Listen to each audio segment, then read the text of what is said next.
ఇప్పుడు మనతో చింతకుత్బుల్లాపూర్ నుంచి సిద్దిరాములు గారు మనతో ఉన్నారు. సో వాళ్ళ మాటలు తెలుసుకున్న వాళ్ళ డిమాండ్స్ ఏంటి అని.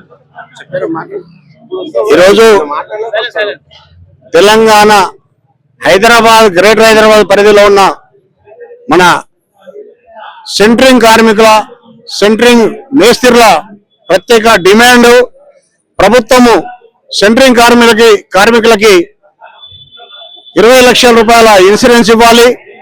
వాళ్ళకి ఈఎస్ఐ కార్డు ఇచ్చి వాళ్ళకు ఉచిత వైద్యం కేటాయించాలి.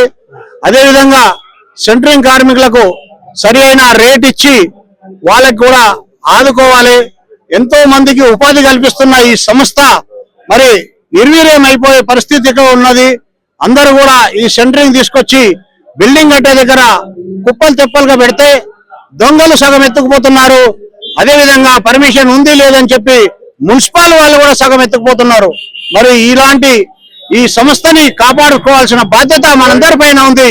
ఈ సెంట్రింగ్ కార్మికులకి అందరికి కూడా ఇన్సూరెన్స్ గా 20 లక్షల రూపాయలు ఇచ్చి ప్రభుత్వం కూడా ఆదుకోవాలి.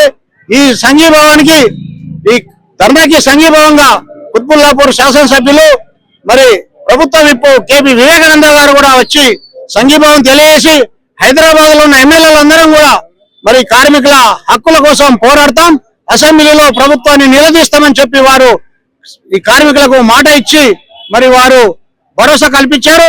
మరి ఇలాంటి కార్మికుల ఉపాధిని కుల్లగొట్టకుండా చూడాల్సిన బాధ్యత మనందరి పైన ఉందని చెప్పి తెలియజేస్తూ కార్మికుల ఐక్యత, కార్మికుల ఐక్యత.